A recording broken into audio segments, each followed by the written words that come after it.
The National Electrical Code, or NEC, does not explicitly state a minimum distance between an auxiliary gutter installed above a panel board and the top of the panel board. However, there are critical considerations within the NEC that must be addressed to ensure a safe and compliant installation. One of the most relevant rules is found in NEC section 110.26 Cone. This section addresses the need to protect service conductors. It mandates that service conductors must enter the service equipment either through raceways, such as an auxiliary gutter, or through a service head. The primary concern is ensuring that the service conductors are not exposed to physical damage. This requirement has a direct bearing on how an auxiliary gutter should be installed in relation to a panel board. While there is no specific distance mandated, the installation must guarantee that the service conductors are adequately protected. The installation should be designed to prevent the auxiliary gutter from resting on the top of the panel board. If the auxiliary gutter were to sag or become dislodged due to unforeseen circumstances such as loose supports or physical impact, it should not come to rest on the panel board. Such a scenario could potentially damage the conductors within the gutter or the panel board itself, leading to a hazardous condition. In situations where space is limited, such as in a cellar with a low ceiling, careful consideration must be given to how the auxiliary gutter is supported. If the close proximity of the ceiling to the panel board makes it difficult to maintain adequate clearance, alternative installation methods should be explored. One solution is to install the auxiliary gutter offset from the panel board. This means positioning the gutter to the side of the panel board rather than directly above it. By offsetting the gutter, you can create the necessary space to prevent it from coming into contact with the panel board, even if it were to sag or become dislodged. When installing the auxiliary gutter offset from the panel board, it is essential to use suitable stands or supports. These supports must be robust enough to bear the weight of the gutter and its contents, including the service conductors. The supports should be securely anchored to the building structure to prevent them from shifting or failing over time. The selection of appropriate supports is crucial to the long-term reliability and safety of the installation. In addition to considering the physical support of the auxiliary gutter, it is also important to ensure that the service conductors are properly routed and terminated. The conductors must be of the correct size and type for the intended application and must be installed in accordance with the NEC requirements. The conductors should be neatly arranged within the auxiliary gutter and properly secured to prevent them from chafing or rubbing against each other or the sides of the gutter. Proper termination of the conductors at both the service entrance and the panel board is also essential. Terminations must be made using approved connectors and must be tightened to the manufacturer's specifications. Loose or poorly made terminations can lead to overheating, arcing, and potentially electrical fires. Furthermore, when working with service conductors, it is important to remember that these conductors are always energized even when the main disconnect is in the off position. Extreme caution must be exercised to avoid contact with these conductors. Before working on any service equipment, it is essential to verify that the power has been disconnected and that the conductors are properly grounded. It is also advisable to wear appropriate personal protective equipment, such as insulated gloves and eye protection, to minimize the risk of electrical shock or burns. In summary, while the NEC does not specify a minimum distance between an auxiliary gutter and a panel board, adherence to section 110.26 current and careful consideration of potential physical damage are paramount. Offsetting the gutter and utilizing sturdy supports are viable solutions when space constraints are present. Always prioritize safety and consult the NEC for detailed requirements to ensure a compliant and reliable electrical installation. Remember to double-check your local and state amendments to the NEC as well, because some can be more stringent than the NEC itself. When installing an auxiliary gutter, there are several key factors to consider to ensure a safe and compliant electrical installation. These factors extend beyond the minimum distance from the panel board and encompass the overall design, materials, and installation practices. Firstly, the size of the auxiliary gutter must be adequate for the number and size of conductors it will contain. The NEC specifies fill requirements for auxiliary gutters, which dictate the maximum percentage of the gutter's cross-sectional area that can be occupied by conductors. These fill requirements are designed to prevent overcrowding, which can lead to overheating and insulation damage. To determine the appropriate size of the gutter, calculate the total cross-sectional area of all the conductors that will be installed in the gutter. Then, refer to the NEC tables to ensure that the gutter's cross-sectional area is sufficient to accommodate the conductors. Secondly, the material of the auxiliary gutter must be suitable for the environment in which it will be installed. Auxiliary gutters are typically made of steel or aluminum. Steel gutters are generally more robust and persistent to physical damage, while aluminum gutters are lighter and more resistant to corrosion. In damp or corrosive environments, aluminum gutters may be the preferred choice. However, in areas where the gutter is likely to be exposed to physical impact, steel gutters may be more appropriate. Thirdly, the auxiliary gutter must be properly grounded. Grounding is essential to protect against electrical shock and to provide a path for fault current to flow back to the source in the event of a ground fault. The grounding conductor must be sized in accordance with the NEC and must be securely connected to the gutter and to the grounding electrode system. Fourthly, the auxiliary gutter must be securely supported. The supports must be spaced at intervals that are sufficient to prevent the gutter from sagging or deflecting. The NEC specifies maximum support spacing for auxiliary gutters, which varies depending on the size and type of gutter. The supports must be securely attached to the building structure and must be capable of withstanding the weight of the gutter and its contents. Fifthly, the auxiliary gutter must be installed in a neat and workmanlike manner. This means that the gutter should be installed level and plumb, with all connections tight and secure. The conductors should be neatly arranged within the gutter and properly secured to prevent them from chafing or rubbing. The gutter should be free from sharp edges or burrs that could damage the conductors. Sixthly, all applicable NEC requirements must be followed.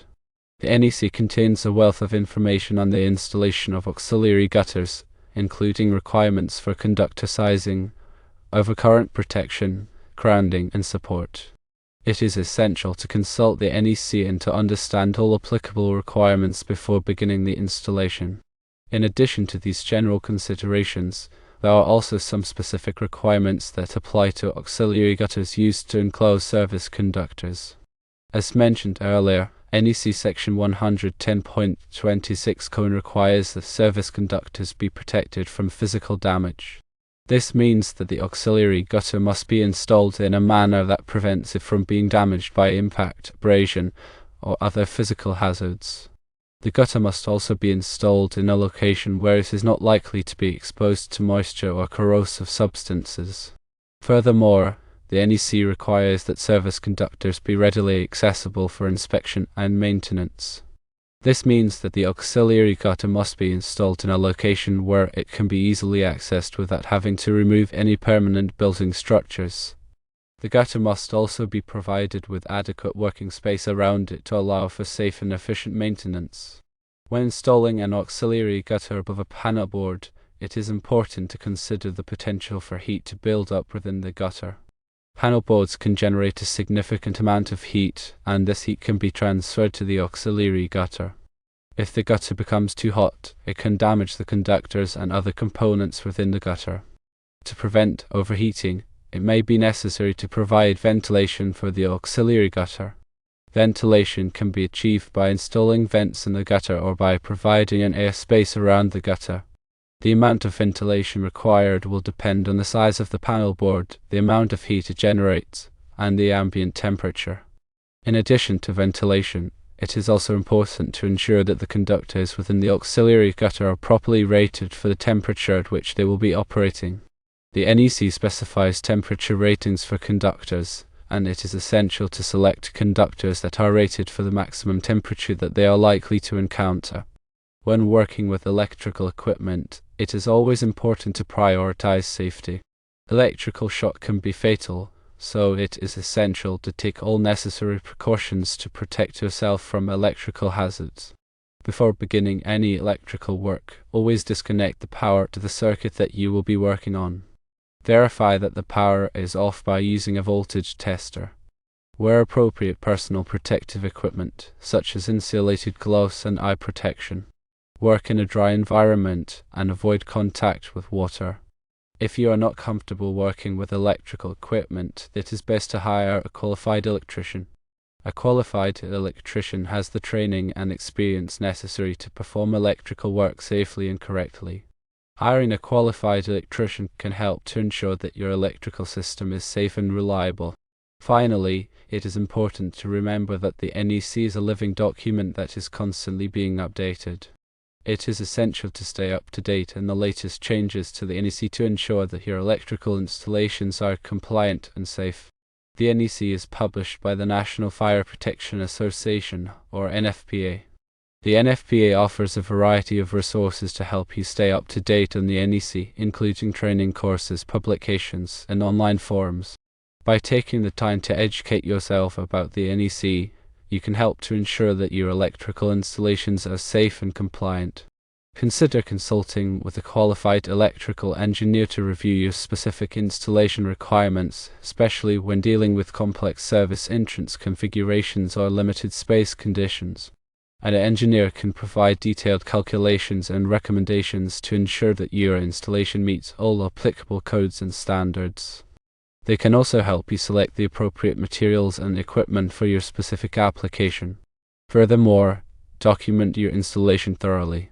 Keep detailed records of all materials used, conductor sizes, support locations, and grounding connections. This documentation will be invaluable for future maintenance and troubleshooting. It will also be helpful if you ever need to demonstrate compliance with the NEC to an inspector or other authority.